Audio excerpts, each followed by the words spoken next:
100 men versus one gorilla. This is one of the biggest arguments on the internet right now. We've seen what the women think. Let's talk strategy. I think this is very doable if you guys all rush in on him at once. There's going to be at least 10 of y'all that die, okay? And as long as you guys are okay with that, then I think you can take him down. And we've seen what the men think.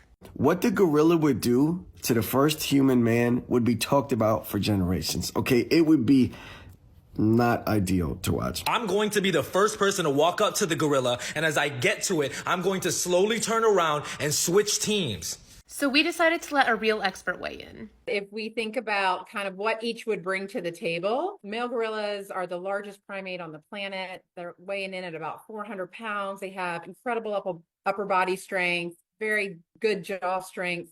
But there's just one of them, right? So then they're going up against 100 humans who, while they're physically smaller, I think just the sheer number and the ability to tag team, to coordinate, to have different strategies, to have one group distract while another group attacks is just going to put it in favor of the humans. The internet has been, so excited about this hypothetical fight, but I think the bigger issue is the fight that gorillas are fighting in real life, and that's the fight for their very survival. They are considered critically endangered, which is the highest level of endangerment, right? The next step is extinction in the wild. So they are one of the most at-risk species on our planet, and this is primarily because of our behavior. So it's habitat loss, disease transmission, poaching, climate change. While they don't really have any natural predators, the causes of loss are primarily human-induced. We need them.